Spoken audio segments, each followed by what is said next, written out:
ప్రేక్షకులందరికీ నమస్కారం. ఈరోజు మన స్టూడియోలో ప్రముఖ ఆధ్యాత్మికవేత్త జ్యోతిష్య వాస్తు పండితులు వైవిఎస్ఎస్ గిరిరావు గారు ఉన్నారు. గురుగారితో మాట్లాడేద్దాం. నమస్కారం గురుగారు. నమస్తే మణికంఠ. గురుగారు, క్రోధినామ సంవత్సరం ఎలా ఉందో మనం అందరం చూసాం. చాలా సర్ప్రైజెస్, చాలా బ్యాడ్ ఇన్సిడెంట్స్ కూడా జరిగాయి. సో మరి ఇప్పుడు విశ్వావస నామ సంవత్సరంలోకి అడుగు పెట్టబోతున్నాం. మరి ఈ సంవత్సరం ఎలా ఉండబోతుంది? పాజిటివ్ ఉంటుందా, నెగిటివ్ ఉంటుందా? అలాగే బ్రహ్మంగారి కాలజ్ఞానం ప్రకారం ఇప్పటికే చాలా సంఘటనలు మనకు జరిగాయి, మనం చూస్తూ ఉన్నాం. మరి ఈ సంవత్సరం ఎలాంటి సంఘటనలు జరగబోతున్నాయి గురుగారు? చాలా ముఖ్యమైన ప్రశ్న, ప్రజలకు సంబంధించిన ప్రశ్న అడిగారు.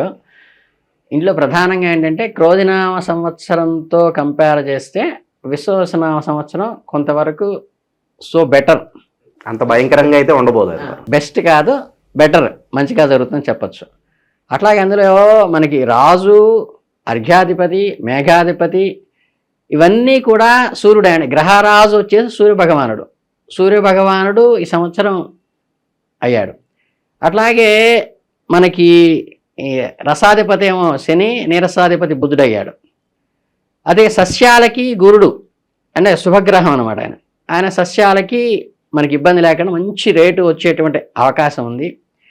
అట్లాగేంటంటే ఈ కుజుడు ధాన్యాలకి ఏంటంటే అధిపతి అయినప్పుడు ఏమవుతుందంటే కుజ సంబంధంగా, అంటే మీకు మా అగ్రికల్చర్ లాంగ్వేజ్లో చెప్పాలంటే ఈ కందులు, ఈ రాగులు, ఎర్రని ధాన్యాలు కుజ సంబంధం. ఏంటంటే మన నవగ్రహాలు పూజ చేసేటప్పుడు కూడా కుజుడికి కందుల్ని ధాన్యం దానం చేయటం కానీ అవి పెడతాం అన్నమాట. అలా ఏంటంటే లేకపోతే రాగి చెంబు పెడతాం. అట్లా ఏంటంటే ఈ ఎర్రని సంబంధమైనవి, రక్త సంబంధమైనవి ఇవన్నీ ఏంటంటే అవి బాగా వృద్ధి అవుతాయి. అంటే కందులకి మంచి డిమాండ్ ఉంటుంది, కందులు సస్యాలు బాగా పండుతాయి. కాకపోతే ఏంటంటే ఈ వర్షాధిపతి ఏమవుతుందంటే 9 వంతులే వచ్చేసేమో కొండల మీద, 9 వంతులు సముద్రంలో కలిసి కేవలం 2 వంతులే భూమి మీద కుదరటం వల్ల కొంటే ఈ స్కేర్సిటీ, వాటర్ స్కేర్సిటీ లాంటిది వచ్చి పంట తక్కువగా పండుతుంది కానీ రేటు బ్రహ్మాండంగా వస్తుంది. అది వ్యవసాయ సోదరులకి చెప్పేటువంటిది. ఇంకోటి ఏంటంటే మనకి ఇప్పుడు వీరు బ్రహ్మంగారిది అంటే ఏంటంటే నేను ముందుగా స్మరించుకోవాల్సింది ఏంటంటే పూజ్య గురుదేవులు మా గురువుగారు డాక్టర్ ఎకిరాల వేదవ్యాస్ గారు. ఆయనతో ఎక్కువ బాగా పాపులర్. ఇప్పుడు భరద్వాజ గారితో కనుక సాయిబాబా ఏపీలో తెలియడానికి కారణం భరద్వాజ గారే. అలాగే ఈ ద్వాదశ స్కందంలో ఉన్నటువంటి అంటే భాగవతం లేదా ఏకాదశ స్కందం దాకా, కృష్ణుడు పుట్టినప్పటి నిధ్యానం దాకా ఇవి బాగా ఎంజాయ్మెంట్గా చదువుతారు. ఈ ద్వాదశ స్కందంలో భవిష్య పురాణం అని ఉంది. అంటే రాబోయేటువంటి జనరేషన్ ఎలా జరుగుతుంది, అంటే ఈశపుత్రుడు అనేవాళ్ళు వస్తారని, ఇలా రకరకాల మతాలు వస్తాయని, ముస్లిమ్స్ వస్తారని, ఇవన్నీ కూడా భవిష్య పురాణంలో ఎప్పుడో రాసున్నాయి. అంటే భాగవతంలో ద్వాదశ స్కందంలో చివరి భవిష్య పురాణం ఉంటుంది. దాంట్లో ఇట్లా మేచ్చ జాతి వాళ్ళు వచ్చి పోషిస్తారని, తర్వాత ఇంక అందులో దారుణంగా చెప్పినవి ఏంటంటే 3 అమ్మల్ని అమ్మేసుకుంటారని, అంటే లక్ష్మీ, సరస్వతి, పార్వతి. పూర్వం ఏంటంటే మనకి పాత రోజుల్లో వచ్చేసి ఏంటంటే ఊర్లోకి ఎవరు వచ్చినా సరే కడుపు నిండా అన్నం పెట్టేవాళ్ళు. ఇంటికి వెళ్తే అమ్మ నేను ఇట్లా బలానా ఊరి నుంచి వచ్చానంటే మా ఇంటికి రండి పెడతాము, లేదా బలానా వాళ్ళ ఇంటికి వెళ్ళి కరణం గారింటికి వెళ్ళండి భోజనం పెడతారని చెప్పేవాడు. అట్లాగే ఎప్పుడు కూడా విద్య కూడా ఏంటంటే గురువు దగ్గరికి వెళ్ళి గురుకులాలు ఉండేవి. వెళ్ళి గురువు గారి శుశ్రూష చేసుకుంటూ వాళ్ళకి ఏం చేశారంటే కొత్తగా పంట వచ్చిందనుకోండి, ఒకరికి పళ్ళు ఇస్తే పళ్ళు ఇస్తారు, వాళ్ళకి పాడి ఉంటే పాడి ఇస్తారు, ధాన్యం వస్తే ధాన్యం ఇస్తారు, వాళ్ళంటే కూరగాయలు పెడితే కూరగాయలు ఇస్తారు. లేదా కొంతమంది ఇంట్లో వెళ్ళి సేవ చేసి పెడతారు, ఏదైనా పెళ్ళిళ్ళు పేరెంటాలు ఉన్నప్పుడు నేను వచ్చి చేస్తారని పందిళ్ళు కడతారని చేస్తున్నాను. అలా చేస్తూ విద్య ఉచితంగా చెప్పేవాళ్ళు. అంటే సరస్వతీదేవికి ఆ వాల్యూ ఉండేది. తర్వాత ఈ వడ్డీ వ్యాపారం అనేది కూడా లేదు. ఇది మీకు కృష్ణుడు దగ్గర ఉన్నప్పుడే ఈ డిస్కషన్ వస్తుందన్నమాట. వడ్డీ వ్యాపారం అనేది వస్తాగానే రాజ్యసభకి వచ్చేసరికి ఇదేమిటి డబ్బులు తీసుకుని దానికి వడ్డీ ఏమిటి అంటే ఇదేదో కలి లక్షణాలుగా ఉన్నాయి, నాకేదో దుష్ట సంకేతాలు వస్తున్నాయంటే అప్పుడు అర్జునుడు అక్కడికి పంపించుంటాడు. అక్కడ కృష్ణ నిర్యాణం అయ్యేదాకా కలి అడుగు పెట్టడానికి కంగారు పడుతుంటాడు. అటువంటిది కృష్ణ నిర్యాణం అయిపోయిన తర్వాత ఇట్లాంటివన్నీ ఆయన చూస్తాడనమాట. అట్లాగే మీకు ప్రశ్నలు కొన్ని అడుగుతాడు వీళ్ళందరినీ బంధించి ఒక ఆయన యక్షుడు. ఈ యక్ష ప్రశ్నలు చదివేటప్పుడు కూడా ఓహో కలి లక్షణాలు ఇలా ఉంటాయా అన్నప్పుడు ఏంటంటే మనకి ఏదో అంటారు, మనకి కొన్ని యక్ష ప్రశ్నలు వస్తాయి. ఏంటంటే మామూలుగా ఏంటంటే నోటితో ఆహారం తీసుకుంటూ వెనక నుంచి వేస్తాం కదా, అలా కాకుండా కలిలో పేడ తింటూ వెనక నుంచి ఆహారం స్వీకరించేది ఏదంటే దానికి ఏంటి ఇండైరెక్ట్గా ఇప్పుడు ఈ బ్రైబ్ అనేది బాగా పెరుగుతుంది ప్రపంచంలో. అక్రమమైందేమో స్వీకరిస్తాడు. నోటితోనేమో ఈ బూతులు ఇవన్నీ అన్నెసరీ అవన్నీ ఏంటంటే అంటే వల్గర్ లాంగ్వేజ్ వాగుతూ ఇలా వస్తారు, అబ్యూస్ చేయటం, ఇటువంటి లక్షణాలన్నీ కల్లో వస్తాయి. తర్వాత ఏంటంటే ఒక మణుగు బంగారానికి మణుగు బరువుకి కానీ వేస్తే తూగుతుందని మనకి తులాభారంలో కృష్ణుడు చెప్పినట్టుగా అది ఏమిటయ్యా అని ధర్మరాజుని అడిగినప్పుడు ఏంటంటే వీళ్ళు ఏంటంటే ఒక గుర్రాల వ్యాపార క్వశ్చన్లు వేయడానికి వెళ్తే ఒక్కొక్కడు వెళ్తాడు. ఫస్ట్ నా గురుడు వెళ్తాడు, ఆయనకి బాగా గుర్రాలంటే బాగా ఇష్టం. సహదేవుడు వీళ్ళకి వెళ్ళి అక్కడ బంధించి నాకు అడిగిన ప్రశ్నలు అయిపోతే నా గీతలో ఉండాలంటాడు. మొత్తం పాండవుల్లో 4 అందులో ఇరుక్కుపోతారు చెప్పలేక. చివరికి ధర్మరాజు ఏమయ్యారు తమ్ముళ్ళందరూ వీళ్ళ మంచి వీరులు ఎక్కడికి వెళ్ళిపోయారు, ఎవరు కట్టుబడలే, ఒక ఆయన కట్టేసారు, ఆయన కట్టేయడం ఏంటి నా బొంద అంటే లేదండి ఇట్లా క్వశ్చన్ అడిగారు, ధర్మం ఆయన కట్టుబడి ఉన్నారు, మాటకు కట్టుబడి అక్కడ ఉండిపోయారని చెప్తే అప్పుడు వెళ్తే ఇవన్నీ అడుగుతున్నాడు. అంటే మణుగు బరువుకి కాని బరువు వస్తుందంటే కలియుగంలో నామస్మరణతోనే. అంటే ఇప్పుడు కృతయుగే రంగనాథస్య, త్రేతాయుగే రఘునంద, ద్వాపరే వాసుదేవస్య కలో వెంకటనాయక అని ఎవరైతే ఏ యుగంలో ఎవరైతే మనకి ఇలవెలుపుగా చూస్తారన్నారో అలా కలిలో నామస్మరణ, ఒక దాంట్లో తపస్సు ఉంది, ఒక దాంట్లో యజ్ఞయాగాదులు ఉన్నాయి, ఒక దాంట్లో పూజలు వ్రతాలు. మన కలిలో జస్ట్ హరే రామ్ అను, హరే కృష్ణను అలా అనుకున్నా కానీ నామస్మరణతోనే బుద్ధి పొందుతారంటే కానీ అంత పుణ్యం చేసినా సరే కలియుగంలో వాడిని ఒడ్డునేస్తారు.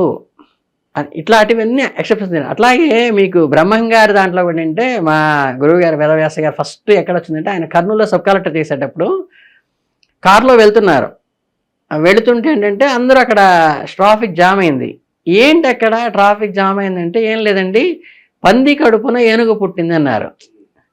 విషయం ఏంటంటే ఈయన ఐఏఎస్ కాకముందు లయోలా కాలేజీలో గుంటూరులో జువాలజీ లెక్చరర్ చేశారు, అంటే జంతు శాస్త్రం చేశారు. జంతు శాస్త్రంలో ఒక స్పీసీస్కి ఇన్ని క్రోమోజోమ్స్ ఉంటే ఆ వ్యక్తే పుడుతుంది తప్పితే ఇంకోటి పుట్టరు. మనకి ఈ బాడీ రావడానికి ఆ క్రోమోజోమ్ లెక్క ప్రకారం ఈ కాళ్ళు ఇలా తల ఇలా బాడీ స్ట్రక్చర్ అనేది వస్తుంది. ఏమిటా అని వెళ్ళి సరే ఇట్లా పుట్టిందంటే ఏమిటా అని వెళ్ళి చూస్తే ఈ పందికి ఏంటంటే ముక్కు కొంచెం పొడుగ్గా వచ్చి షేపు కొంచెం నునుపుదేలు ఉంది, దాన్ని ఏనుగు పుట్టిందని వీళ్ళందరూ అనుకుంటుంటే ఏంట్రా ఇది ట్రాఫిక్ ఎప్పుడు జామ్ అవుతుందంటే అయిపోతుందండి కూర్చోండి సార్ మీరు అని డ్రైవర్ చెప్పాడు. ఈలోపు పక్కన బుక్ స్టాల్లో బ్రహ్మంగారి కాలజ్ఞానం ఉంది. జస్ట్ అలా తీసుకుని ఓపెన్ చేయంగానే ఇదే పదం ఉంది ఆయన కలియుగంలో పంది గడుపున ఏనుగు పుట్టేను అని.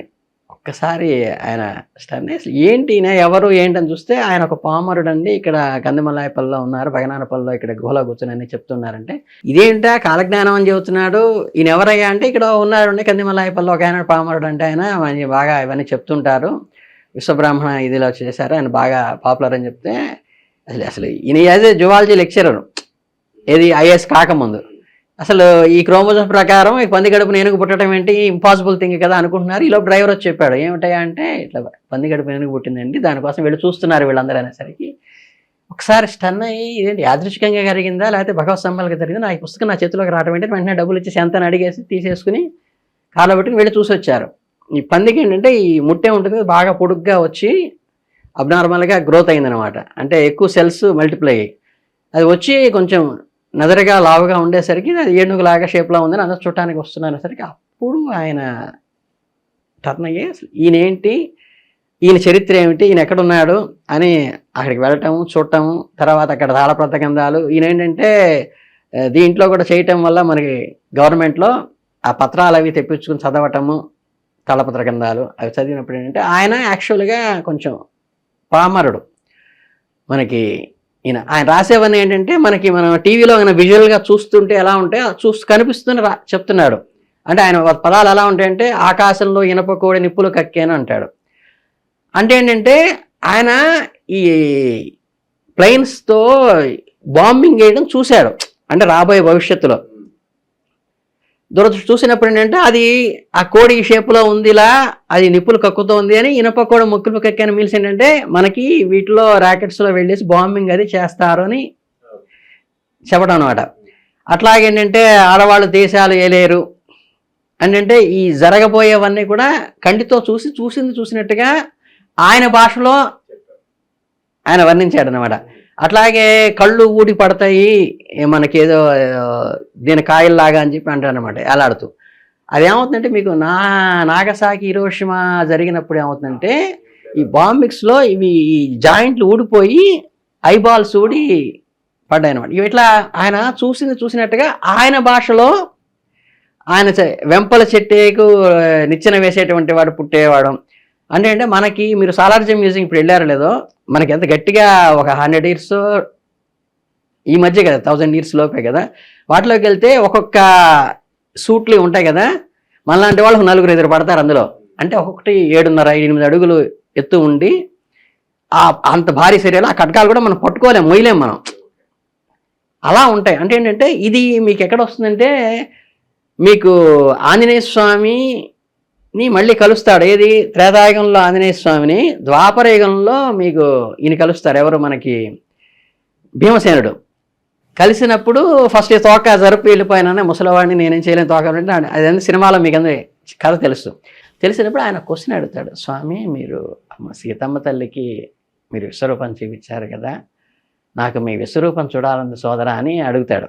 అడిగితే లేదు నాయన, భౌగోళం అనేది ఏంటంటే రాను కూర్చుంచుకుపోతుంది, అప్పుడున్నటువంటి స్పేస్కి ఇప్పుడున్న స్పేస్ సరిపోదు నేను విశ్వరూపం చూపిస్తే అని చెప్తాడు. అంటే ఏంటంటే రాను గ్రాడ్యువల్గా బాడీ పర్సనాలిటీస్ కానీ ఇవన్నీ కూడా డిక్రీజ్ అవుతున్నాయి. ఈ డిక్రీజ్ అవుతూ లాస్ట్ మరుగుజ్జుల వాళ్ళు 4 అడుగులు 5 అడుగులు హయ్యెస్ట్గా జనాలందరూ 5 అడుగులకి 4 అడుగులకి దిగిపోతారు. ఇవన్నీ ఏంటంటే రాబోయేవన్నీ కూడా ఆయన చూసి, అందులో మనకి తర్వాత ఇవన్నీ ఉందనేది అమెరికా వెళ్ళారు ఈయన వేదవ్యాస్ గారు. వెళ్ళినప్పుడు అక్కడ నోస్ట్రాడమస్ అని బ్లావెట్స్కి అని వాళ్ళందరూ చెప్పడం, అందులో ఈ భాగవత ద్వాదశ స్కందంలోనే పార్థివ మధ్య బహుప్రహ్లాన్ని ఇచ్చారని, ప్రభానామ సంవత్సరం 87 నుంచి పార్థివనామ సంవత్సరం 2005 లోపల ఈ కలియుగం అనేది పరిణామం జరుగుతుందని చదివినప్పుడు ఈయనకి చిన్న డౌట్ వచ్చింది. మనకి పురాణాల్లో వేదాల్లో మనం 4,32,000 అనుకున్నాం, దానికి డబుల్ ద్వాపరయుగం, దానికి త్రిబుల్ త్రేతాయుగం, దానికి 4 రెట్లు సత్యయుగం అనుకున్నాం కదా. ఇలాగా అంటే ఈ పరిణామ సిద్ధాంతం ఏంటంటే ఈ 5,000 సంవత్సరాలకే ఈ సబ్బు ఉంటాయి మధ్యలో. అంటే ఏంటంటే మనకి మహాప్రళయాలు వస్తాయి, ఏంటి యుగాంతాలు మన్వంతరాంతాలు వస్తాయి. మీకు ఈ మన్వంతరంలో వచ్చేదేమో మహామత్స్యం అంటారు, మత్స్యానికి కొమ్ములాగా ఉండి వీళ్ళందరినీ తీసుకెళ్ళింది అంటారు ఆ కథ.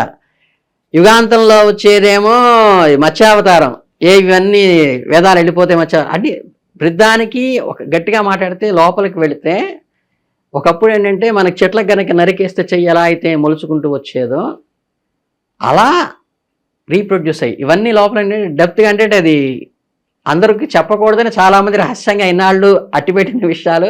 ఎందుకు మా గురువుగారు అన్నవి నేను ఇప్పుడు ఆయన స్మరణ చేసుకోవడం వల్ల ఇవన్నీ వస్తున్నాయి అనమాట. ఇలా జరుగుతూ ఇవన్నీ వ్యాస్ట్ మనకి ఇప్పుడు మనకి అష్టగ్రహ కూటమిలో ఆయన కల్కి భగవానుడు ఉద్భవిస్తున్నాడని, పుట్టాడని, అక్కడ హిమాలయాల్లో ఉన్నదని, శంబల యాత్ర అని కూడా పెద్ద గ్రంథం రాశారు. శంబలకి పెద్ద పెద్ద సైంటిస్టులు వెళ్ళడం, అక్కడ దాకా గుర్రాల మీద వెళితే ఆ గుర్రాలు ముందుకు వెళ్ళవు. ఏంటంటే యానిమల్స్ కూడా అనమాట. ఎందుకంటే అక్కడ శంబలంటే అక్కడ వెళ్ళకూడదంటే అక్కడ వెళ్ళిన వాళ్ళు మళ్ళీ రాకపోవడం, ఇవన్నీ చాలా మీకు ఇంగ్లీష్లో కానీ లిటరేచర్లో మీకు చాలా అద్భుతమైన విషయాలు దొరుకుతాయి. ఇక్కడ మళ్ళీ మనకి షష్టగ్రహ కూటమి ఈ సంవత్సరంలో ప్రత్యేకంగా వస్తుంది. దీనివల్ల ఏంటంటే కొంత విపరీత పరిణామాలు, ఒక 4-5 సంఘటనలు మాత్రం చాలా ఇదిగా జరగటం. అప్పుడు మనకేదో కరోనా వైరస్ వచ్చినట్టుగా తెలియని వ్యాధులు, అంటే ఏంటంటే మెడికల్ టర్మినాలజీకి అందనటువంటి వ్యాధులు వ్యాపించేటువంటి ఇవి కొన్ని. సో మళ్ళీ అంత ఉధృతంగా ఉండబోతుంది అంటారా? మరి అది అంత ఉధృతంగా కాదు, కానీ ఇప్పుడు ఏంటంటే మనకి చెప్పేటప్పుడు ఇప్పుడు ఈ కలియుగాంతంలో కూడా ఏంటంటే కలియుగాంతం అనేది యుగాంతం వేరు, దీంట్లో ఏంటంటే 5,000 సంవత్సరాలు జరిగేది ఇది వేరు. సబ్ ఎలా అవుతుందో కొంత ఉధృతమైనటువంటి ఇవి జరగటము, పెద్ద పెద్ద ధర్మానికి విఘాతాలు కలిగేటువంటి లక్షణాలు జరగటము, కొన్ని పొలిటికల్ పార్టీలు కూడా అసలు కనీసం కనుమరుగైపోయాడు. అంతకుముందు కనుక మనకి కాంగ్రెస్ పార్టీ మనకి కనుమరుగైంది కొన్నాళ్ళు, అలా కొన్ని జరిగే విపరీతమైన జరగారు. ఇలాంటివి మేజర్ ఇన్సిడెంట్సే.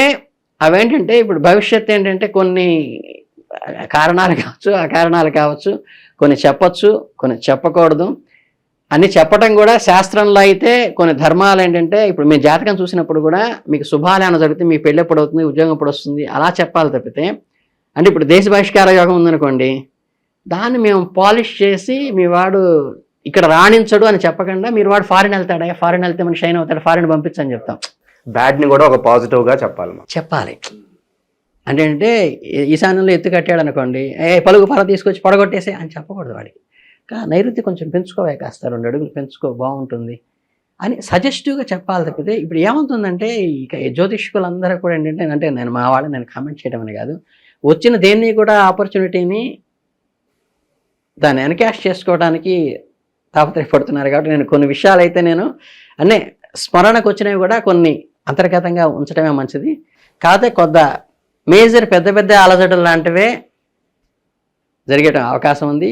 మనకి దేశంలో ఒక పెద్ద తలకాయే మనకి వెళ్ళిపోయేటువంటి అవకాశం కూడా ఉంది. కాబట్టి ఇవన్నీ ఏంటంటే సినీ రాజకీయ ప్రముఖులకు మరి వీళ్ళ పరిస్థితి గురుగారు ఈ సంవత్సరం మరి వీళ్ళకి ఎలా ఉండబోతుంది? అవి నేను అదే చెప్తున్నాను కదా, అవి కూడా అదే పెద్ద పెద్ద ఇన్సిడెంట్స్ అంటే ఏంటంటే ఒక వివాదాస్పదమైనటువంటి, అంటే విపరీతంగా మన ఒక సద్గురుకి ఒక ఆయనకి జరిగినట్లుగానే రాజకీయ పొలిటికల్ అది సినిమా రంగంలో కళారంగం, అది కళారంగం ఏదైనా కావచ్చు, ఈవెన్ మన యూట్యూబర్స్ కావచ్చు, సినిమా రంగం కావచ్చు, లేకపోతే సంగీతం చేసేవాళ్ళు, హరికథలు చెప్పేవాళ్ళు, ఏదైనా కళారంగానికి ఒక రకమైన పెద్ద విఘాతం కలిగేటువంటి వాళ్ళల్లో ప్రముఖులకి వివాదాస్పదంగా మారేటువంటి అవకాశం కానీ ఇవన్నీ ఏంటంటే నేను కొన్ని మీరేమనుకోవద్దు, నేను కొంచెం డీప్గా వెళ్ళదలుచుకోలేదు. ఎందుకంటే సభాముఖంగా మీడియా ముఖంగా చెప్పడం అనేది కొంత కరెక్ట్ కాదు. కాబట్టి అలా గురుగారు, ఈ ఆర్టిఫిషియల్ ఇంటెలిజెన్స్ రావడం వల్ల చాలా వరకు ఉద్యోగాలు పోతాయి అంటున్నారు. మరి ఎవరన్నా వ్యాపారాలు ప్రారంభించాలనుకుంటే మీరు ఏ వ్యాపారాలు సూచిస్తారు? బాగా లాభదాయకం అంటే ఈ సంవత్సరంలో ఏ వ్యాపారాలు అని చెప్పుకోవచ్చు అంటారు? ఇది మనకి గురుడు సస్యాధిపతి ఉన్నాడు కాబట్టి మీకు ఇప్పుడు చక్కగా వీళ్ళు బెనిఫిట్ అవుతారు. వ్యవసాయదారులు బ్రహ్మాండంగా బెనిఫిట్ అవుతారు. చక్కగా ఏంటంటే మీకు ఈ అంటే ఏంటంటే అది పాజిటివ్. ఇప్పుడు ఎప్పుడైతే ఏంటంటే కుజుడు ప్రభావం ఎక్కువ ఉన్నప్పుడు ఏంటంటే ఆయన ఎంతసేపటికి మారణాయుధాలకి, యుద్ధాలకి, కోరల్స్కి, తగాదాలకి ఇవి అవుతాడు. కాబట్టి అవి ఏంటంటే కొన్ని అవి నేను చేయమని చెప్పలేను కదా. సో మన వెపన్స్ బిజినెస్ పెట్టుకోండి మనం చెప్పం కదా. అందుకని ఏంటంటే వీళ్ళకి సాత్వికంగా వెళ్ళే వాళ్ళకంటే కూడా ఏం రా అని అదే సభ అలా కొంచెం రఫ్గా వెళ్తుంటారే వాళ్ళే ఎక్కువ షైన్ అవుతారు. ఇప్పుడు చూస్తున్నాం మనం ఆన్లైన్లో చాలా మోసాలు జరుగుతున్నాయి, సైబర్ క్రైమ్లు జరుగుతున్నాయి, ఎదుటి వారిని ఎక్కువగా మోసం చేస్తున్నారు, అమాయకులు బలైపోతున్నారు. మరి ఈ పరిణామాలు ఏమైనా మారొచ్చు అంటారు ఈ సంవత్సరం? లేదు మోసం చేసే వాళ్ళు ఎప్పుడూ ఉంటూనే ఉంటారు అంటారు? కానీ శాస్త్రం ఏం చెబుతుందంటే ఎవరైతే సద్భావనతో, సత్ లక్షణాలతో, సత్సాంగత్యమే చేస్తూ నియమంగా నిష్టగా నిత్యం అనుష్ఠానం చేసుకుంటూ పరులకు ఏది ఇబ్బంది కలిగించకుండా అజాత శత్రువుగా ఎవరైతే బతుకుతాడో, వీళ్ళని ఇబ్బంది పెట్టామనో, వీళ్ళని బాధ పెట్టామనో, వీళ్ళ మీద మనం కసి తీర్చుకుని వాళ్ళని ఆవేదనకు గురి చేశామనో అనుకోవటం అయితే బయటకు కనిపిస్తుంది. కానీ ఎప్పుడైతే అది ఎంత పెద్ద తగ్గుతుందంటే వెనక్కి తిప్పుకోలేని అటువంటి సత్పురుషుల జోలికి కనుక వెళితే మీకున్న కలి ప్రభావంలో అలా జరుగుతున్నప్పుడే అలాంటి వాళ్ళని కనుక ఇబ్బంది పెడితే ఇప్పుడు ధర్మరాజు ఎంత తగ్గాడు సభాపర్వంలో. కానీ ఆ తగ్గిన దానికి ఏమవుతుందంటే దాని రిఫ్లెక్షను కంప్లీట్ కౌరవులందరూ అసలు వంశమే లేకుండా కంప్లీట్ క్లోజ్ అయిపోయింది అనమాట. అంత తీవ్రంగా జరుగుతుంది. ఇప్పుడు మనం ఎందుకంటే అందరూ వీళ్ళకి చెడు వాళ్ళకే వస్తున్నాయి పాపలు, మంచి వాళ్ళకి రావట్లేదంటే అది మనం చెయ్యం. ఇప్పుడు ఒక జయేంద్ర సరస్వతి పెద్ద ఆయన్ని తీసుకెళ్ళి వీళ్ళు పొలిటికల్లో ఒక సీఎం తోసుకోవటం వేరు. అంటే నేను అది ప్రతిదాన్ని రిస్ట్రిక్షన్ అవుతుంది ఇక్కడ. జయేంద్ర సరస్వతి అంటే ఆయన అంత 78 ఏళ్ళు ఆయన్ని తీసుకెళ్ళి అలా చెరసాల్లో పెట్టి గందరగోళం చేస్తే మళ్ళీ ప్రకృతి వచ్చి సునామీ చేయాల్సి వచ్చింది తప్పితే పరిసరాల. అట్లాగే అసలు 7 కొండలే భగవంతుడివి కావు అంటే ప్రకృతిలోంచి ప్రకృతి రియాక్ట్ అవుతుంది. దేవుడు ఊరుకోడు.